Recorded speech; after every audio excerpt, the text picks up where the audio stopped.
안녕하세요. 책아저씨TV의 초장입니다. 오늘 읽어드릴 책을 소개해드리겠습니다. 제목은 임신하면 왜 개 고양이를 버릴까? 입니다. 저자는 권지형 님이시고요. 이분은 이화여자대학교 의과대학을 졸업한 가정의학과 전문의이십니다. 이분은 이제 두 딸과 현재 두 마리 반려동물 그리고 남편과 함께 알콩달콩 재미있게 잘 살고 계신다고 해요.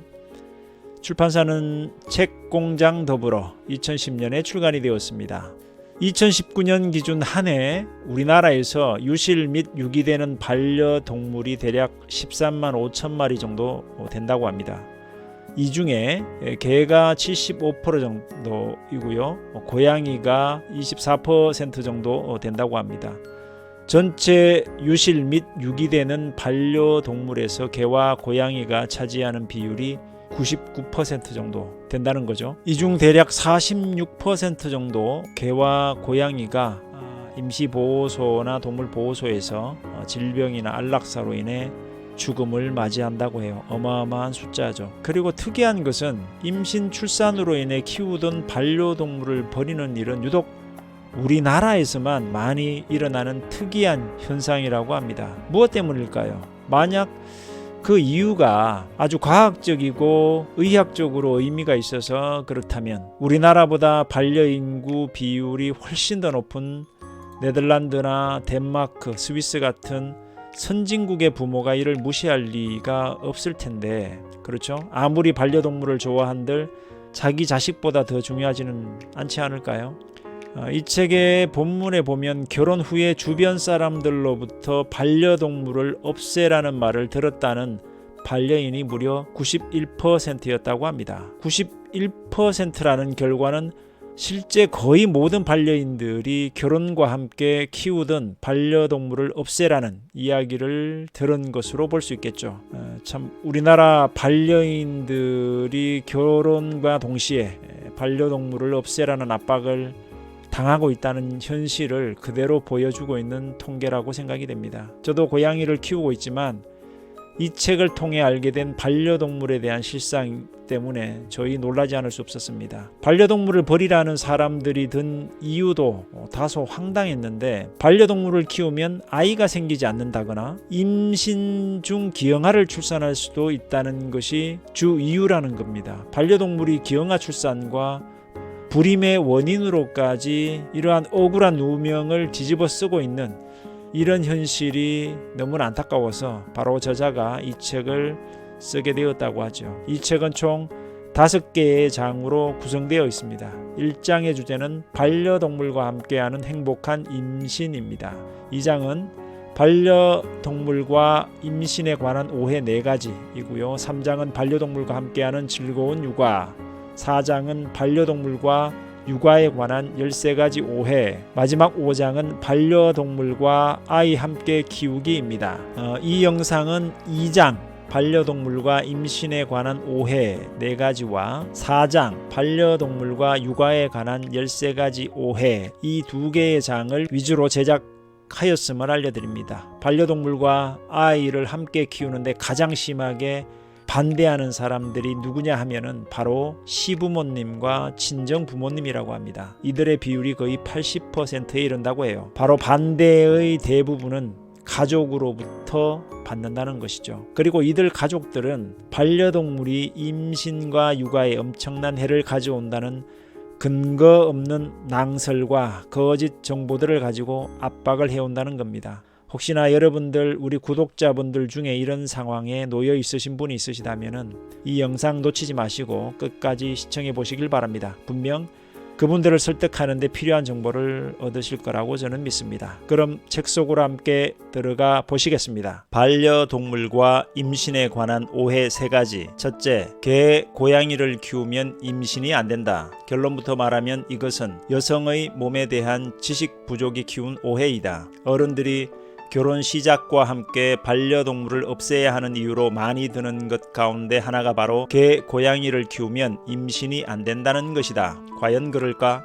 이런 주장은 과학적인 근거가 전혀 없는데도 어른들이 대단한 확신을 갖고 있기 때문에 요즘처럼 불임률이 높은 상황에서 계획대로 임신이 안 되는 부부에게는 최고의 압박이다. 그 근거를 살펴보면 반려동물을 키우면 모성 호르몬이 증가해 여성 호르몬의 작용을 억제하기 때문에 임신이 안 된다는 것이다. 얼핏 듣기에 이론적으로 그럴듯해 보이지만 사실 모성 호르몬이라는 것은 아예 없다. 설사 이것이 사실이라 해도 모성 호르몬이 불임의 원인이라면 세상 모든 엄마가 첫째를 낳고 어떻게 둘째를 낳을 수 있겠는가? 또 임신이 안 되는 이유에 대한 속설로는 불임인 여자를 검사해보니 나팔관이 개털로 꽉 막혀 있었다라는 말이 상당히 널리 퍼져 있다. 그러나 이 말은 옳은 말이 아니다. 자궁경부라 불리는 자궁 입구는 매우 두꺼운 근육으로 평상시에는 바늘구멍보다 작게 꼭 닫혀 있어서 개털이 자궁경부를 지나 나팔관에 도달할 수는 없다. 이렇게 단단히 닫혀 있는 자궁경부는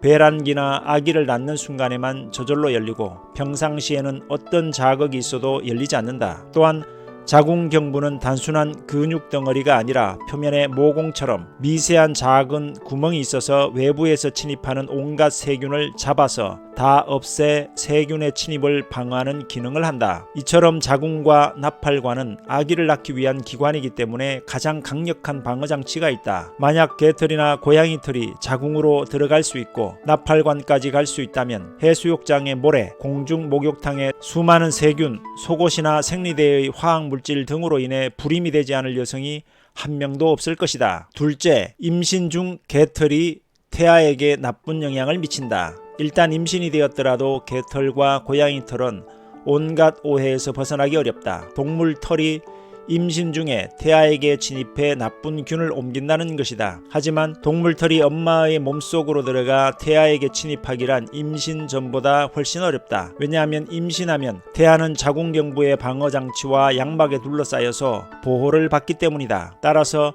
세균을 비롯한 어떤 외부 물질도 자궁경부를 지나 양막을 뚫고 태아에게 닿기란 절대 불가능하다. 그러므로 임신 중에 반려동물의 털이 태아에게 들어갈 수 있다는 말은 과학적으로 불가능한 괴담일 뿐이다. 심지어 임신부가 반려동물과 함께 수영을 하거나 목욕을 해도 태아에게는 아무런 영향도 끼치지 않는다. 셋째, 고양이를 키우면 기형아를 낳는다. 반려동물을 키우면 임신 중 기형아를 낳는다는 오해를 일으키는 원인 중 하나는 톡소플라스마 기생충 때문이다. 톡소플라스마는 세포 내 기생충으로 인간, 고양이, 개, 양, 돼지, 새 등에게 감염을 일으킬 수 있고 세계적으로 널리 분포하며 특히 유럽과 북아메리카에서 발병률이 높다. 건강한 사람은 톡소플라스마에 감염되어도 별 증상 없이 가벼운 발열 정도로 지나가 대부분 본인도 감염 사실을 모른다. 단지 항암 치료나 면역 억제 치료, 에이즈 등으로 면역력이 떨어진 경우는 쉽게 감염되고 치명적이다. 정상적인 면역력을 갖춘 일반인들에게 별 문제가 안 되는 톡소플라스마가 임신부에게 문제가 되는 이유는 임신부가 감염되었을 때 태아에게 기형을 유발할 수 있기 때문이다. 톡소플라스마가 가장 흔히 감염되는 경로는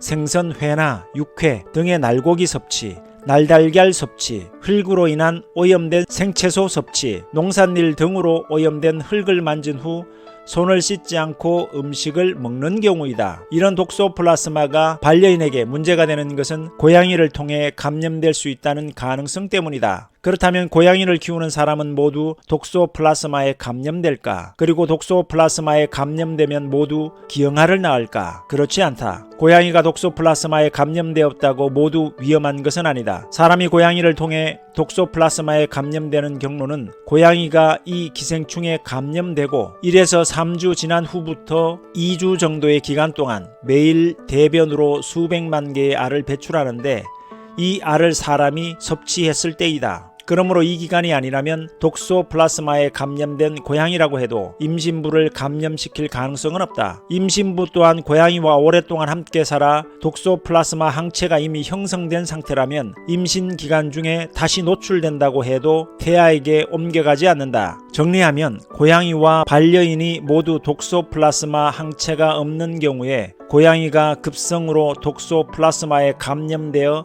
알을 배출하는 2주 동안 그 알을 임신부가 섭취했을 경우에만 태아에게 영향을 미칠 수 있다. 그러므로 임신부가 고양이랑 살기만 해도 톡소플라스마에 감염된다거나 공기로 감염된다는 등의 이야기는 전혀 사실이 아니다. 실제로 고양이와 함께 사는 임신부가 고양이를 통해 감염되어 태아에게 영향을 끼칠 수 있는 확률은 매우 낮으며 실제 사례를 찾기도 어렵다. 또한 고양이의 그루밍 습관으로 톡소플라스마 R이 대부분 제거되기 때문에 반려인이 임신 기간 동안 고양이가 배출한 톡소플라스마 R을 접촉할 확률은 더 떨어진다. 그러므로 막연한 공포를 갖고 있을 것이 아니라 정확하게 알고 예방하는 것이 중요하다. 반려동물과 육아에 관한 오해 8가지. 첫째, 신생아는 동물과 함께 살면 안 된다. 신생아 때는 여러모로 신경을 많이 써야 하는 시기이다. 이제 막 세상에 나와 적응을 시작하는 연약한 상태이기 때문이다. 신생아란 생후 4주까지의 아기를 말한다. 이 시기는 신생아가 엄마 자궁을 떠나 새로운 환경에서 생존하기 위한 생리적 적응 현상이 완성되어 가는 단계이므로 특히 조심해야 한다. 이 시기 신생아는 감염에 대한 면역 반응 능력이 떨어지므로 가벼운 감염으로도 폐혈증 등의 심각한 질환으로 발전할 수 있다. 그렇다면 신생아가 반려동물과 한 공간에서 지내는 것은 어떨까? 반려동물이 보유한 균이 가족들과 크게 다르지 않기 때문에 유난을 떨 필요는 없다. 사람이 손을 자주 씻듯이 반려동물이 목욕과 미용 등으로 깨끗한 상태를 유지하고 있다면 문제될 것은 없다. 하지만 신생아기의 반려동물과 신생아의 직접 접촉은 막는 것이 좋다. 사람은 매번 손을 씻지만 반려동물은 매번 그럴 수 없으므로 일단 직접 접촉을 최소화하거나 격리하는 방법도 있다. 또한 이 시기에는 반려동물의 외출도 자제하는 것이 좋다. 외부의 균을 집에 들여올 가능성이 있기 때문인데 외출 후에 바로 목욕을 시킨다면 괜찮다. 둘째, 개, 고양이 털 때문에 숨이 막혀 죽었다. 결론부터 말하면 동물 털은 인체의 완벽한 방어 체계를 뚫을 수 없다. 개나 고양이를 키울 때 문제 중 하나는 털이다. 동물에게서 빠진 털이 날려 아기에게 해를 입힌다는 것이다. 개 키우는 집 아기가 죽어서 부검을 해봤더니 개털이 기도를 막았다. 폐를 막아서 숨이 막혀 죽었다는 말은 유명 연기자의 이름까지 거명되며 진실처럼 떠돌았고 심지어 개털이 뇌, 심장에 침입해 죽었다는 이야기도 있다. 굳이 의학 공부를 한 사람이 아니어도 이런 괴담은 설득력이 전혀 없는데도 실제로 믿는 사람이 많다. 사람의 인체 구조가 그토록 허술해서야 어디 7, 80년을 살 수 있겠는가. 인간의 장기는 외부로부터 완전히 닫혀있는 장기와 외부와 소통하는 장기로 구분할 수 있는데 외부와의 소통이 필요 없는 장기는 대부분 몇 겹의 보호장치로 쌓여 철저히 폐쇄되어 있다. 가장 철저히 보호되고 있는 장기가 바로 뇌와 심장이다. 개털과 고양이 털에 대해 이야기할 때 늘 논란거리로 등장하는 폐는 수십 가지의 보호장치를 갖고 있다. 외부 이물질이 호흡기로 들어가면 비강, 후두, 인두, 기관을 지나는 과정에서 모두 처리되고 기관지, 모세기관지, 폐포에는 거의 도달하지 못한다. 만약 동물털이 코로 들어간다면 가장 먼저 거쳐야 할 장벽이 바로 코 속의 코털이다. 코털은 채와 같은 역할을 하여 눈에 보이는 먼지의 대부분을 걸러낸다. 따라서 동물털은 대부분 이 장벽조차 통과하기 어렵다. 운이 좋으면 코 안의 뒤쪽에 있는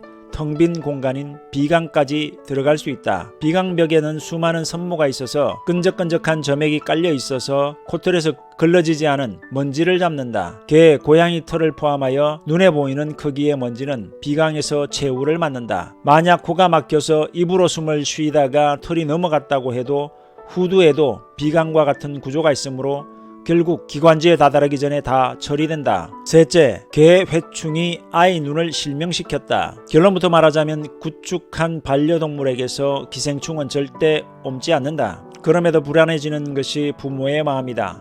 과연 반려동물로부터 기생충에 감염될 수 있을까? 사람과 개, 고양이는 체내 환경이 많이 다르다. 치명적인 바이러스 종류도 다르고 몸속에 상존하는 세균도 다르다. 예를 들어 파보바이러스나 디스템퍼, 개 홍역은 개에게는 생명을 위협하는 치명적인 바이러스이지만 사람에게는 전혀 영향을 끼치지 않는다. 또 천연두 바이러스는 사람에게는 치명적인 바이러스이지만 개에게는 전혀 위험하지 않다. 이와 마찬가지로 개나 고양이에서는 생존하고 번식하던 기생충도 사람 몸에 들어오면 부적합한 생활 환경 때문에 성충으로 발달하지도 번식하지도 못하고 체내를 떠돌다 결국 죽는다. 사실 동물로부터 없는 기생충이 두렵다면 개, 고양이 기생충보다 더 위험한 것이 해산물을 생식하며 얻는 기생충 감염이다. 특히 우리나라 사람들이 많이 먹는 오징어, 낙지, 명태, 넙치 등을 회로 먹었을 때 감염될 수 있는 고래회충은 구충제로도 예방이 잘 안되고 심한 경우 위나 장을 뚫고 돌아다니기 때문에 위험하다. 그러니 기생충 감염이 두렵다면 반려동물을 탓할 것이 아니라 자신의 식생활에 신경을 써야 한다. 아기라고 해서 외부 기생충에 더 적합한 숙주가 되는 것은 아니므로 집에 아기가 있다고 해서 개, 고양이 기생충 관리 원칙이 크게 달라지지는 않는다. 반려인들이 상식처럼 알고 있는 구충제를 정기적으로 먹이면 된다. 넷, 반려동물한테서 피부병이 옮았다. 사람과 동물의 피부병은 종류가 다른데도 불구하고 개나 고양이에게 피부병이 옮는다는 말은 털과 세균 문제와 더불어 끈질기게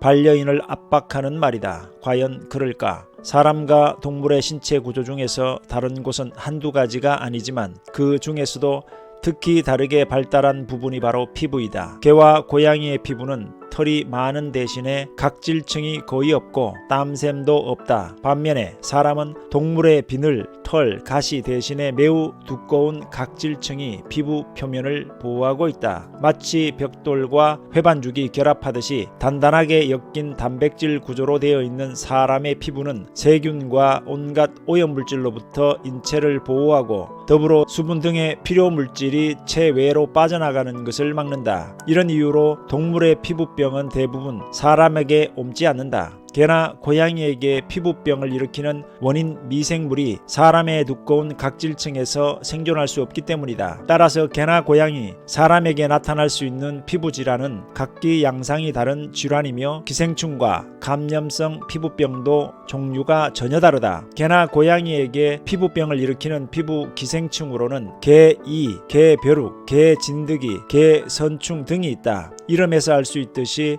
사람에게 기생하는 것과 종 자체가 다르고 행여 개 진드기가 사람 몸에 옮겨 붙더라도 일시적인 가려움증만 유발할 뿐 앞에서 설명한 피부 구조의 차이와 두꺼운 각질층 때문에 곧 죽는다. 다섯, 알러지가 있다면 동물을 무조건 없애야 한다. 알러지가 있다고 반려동물을 무조건 없애는 사람들이 있는데 이런 행동은 100% 맞는 것도 100% 틀린 것도 아니다. 알러지의 원인이 반려동물의 털일 수 있기 때문에 일부분 맞지만 많은 알려진 원인 중 반려동물의 털이 원인일 가능성이 그리 높지 않기 때문에 틀린 말이기도 하다. 알러지는 부적절한 면역 반응을 통칭하는 말이다. 세균이나 바이러스를 퇴치하기 위해 작동되어야 할 면역 반응이 엉뚱한 것에서 작동하는 것으로 의학적인 정의로는 과민성 면역 반응으로 인한 신체 조직의 기능 장애이다. 알러지성 질환에는 천식, 알러지성 비염, 알러지성 결막염, 두드러기, 아토피성 피부염,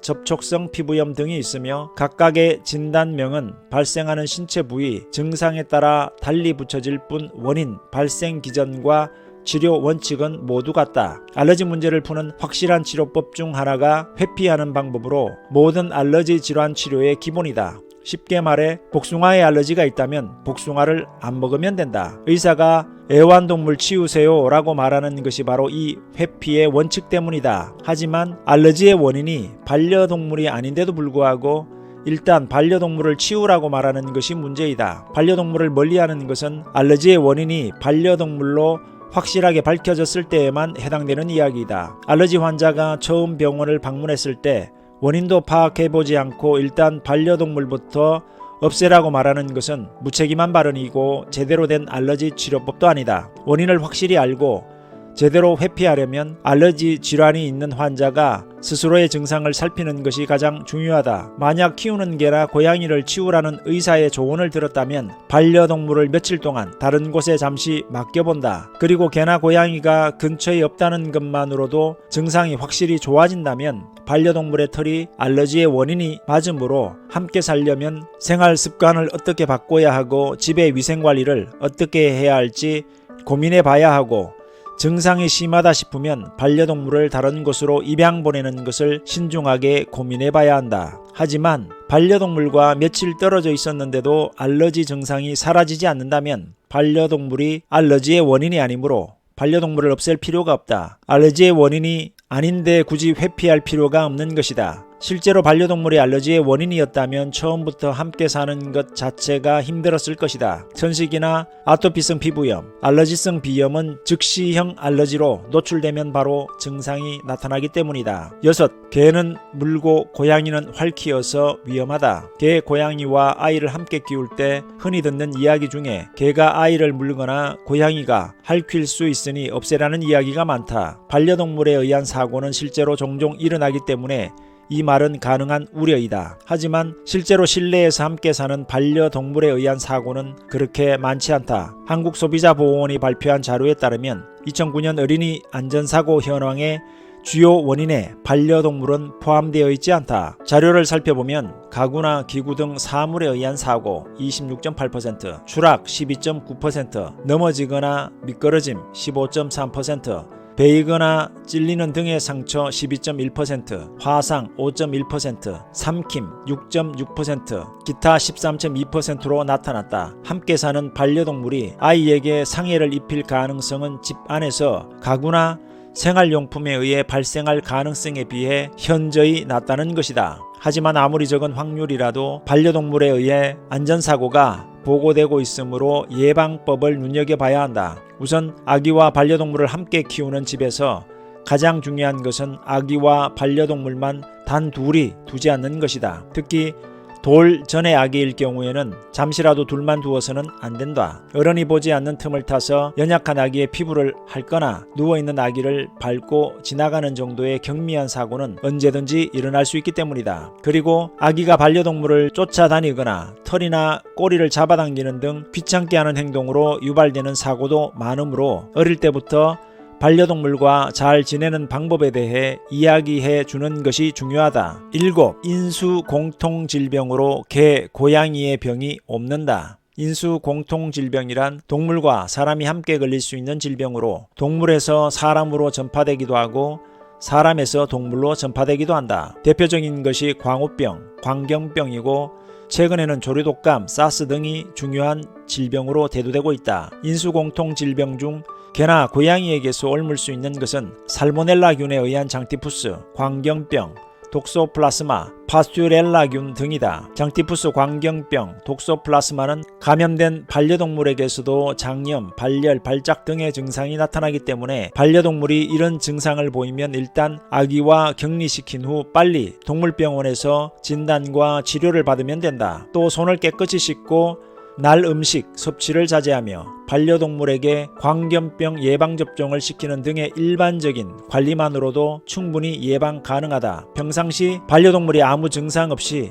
보유할 수 있는 것은 파스튜렐라균인데 주로 개나 고양이의 입 안에 있는 정상적인 상제균으로 물리지 않으면 사람에게 문제를 일으키지는 않는다. 물렸을 경우라도 병원에서 처방하는 항생제를 복용하면 치료할 수 있다. 그러므로 반려동물 관리와 환경을 청결히 하고 이상 증세를 보일 때 바로 대처한다면 실내에서 키우는 반려동물에게서 질병이 옮는다고 해도 두려워할 필요는 없다. 8. 반려동물은 아이에게 아무런 도움도 안 된다. 지금까지의 내용은 반려동물은 결코 태아와 영유아에게 해롭지 않다는 것에 초점이 맞춰져 있었지만 사실 반려동물과 영유아를 함께 키울 때의 장점은 굉장히 많다. 실제로 반려동물과 아이를 함께 키우는 사람은 수많은 장점을 경험하고 있으나 연구가 충분하지 않아 의학적으로 검증된 내용이 부족한 것이 문제이다. 자연보다는 인공적인 환경에 둘러싸여 성장하는 도시의 아기들은 면역력을 적절하게 증가시켜줄 항원에 노출될 기회가 적다. 이럴 때 위험도가 낮은 반려동물의 항원에 지속적으로 노출되어 위험한 질병에 직면했을 때 대처할 수 있는 능력을 얻을 수 있다. 소를 키우는 사람은 천연두에 걸리지 않는다는 사실에 착안해 소의 바이러스인 우두를 이용해 천연두 백신을 만든 것과 같은 원리이다. 이것은 반려동물이 줄 수 있는 가장 큰 면역학적 장점이다. 하지만 무엇보다 소중한 것은 정서적인 부분이다. 그 부분에 대해 연구를 시작한 사람은 미국의 소아정신과 의사인 보리스 레빈슨으로 1962년 실험을 통해 반려동물이 아동의 놀이 상대로 중요한 역할을 한다는 사실을 처음으로 검증했다. 또한 1984년 미국 퍼듀 대학 수의학 교수 백과 정신과 의사이자 미국 펜실베니아 대학 명예교수인 캐처가 발표한 논문에 따르면 아이들은 반려동물과의 놀이를 통해 운동량이 증가하고 감각이 발달한다고 했다. 또한 1983년 미국 덴버 대학의 심리학 교수인 한은 유아가 가족과 함께 반려동물을 돌보는 과정에서 자신의 연령에 적절한 과업을 수행할 때 자신의 능력에 대한 자신감을 갖게 된다고 했다. 1995년 영국 워릭대학 심리학 교수인 맥 니콜라스와 콜리스는 반려동물은 유아에게 외로움을 감소시켜주고 정서적 지지를 제공하며 비밀을 보장해주는 대화 상대가 되어준다고 발표했다. 그 외 반려동물을 키우는 가정의 유아가 타인에게 더 쉽게 감정이입을 한다는 점, 언어 발달이 더 빠르다는 점 등이 여러 연구의 결과로 검증되었다. 이런 여러 측면을 종합해 볼 때 영유아와 반려동물을 함께 키우는 것이 아이의 일생에 도움이 되는 정서적, 면역학적 도움을 받을 수 있다니 이보다 더 좋을 수는 없다.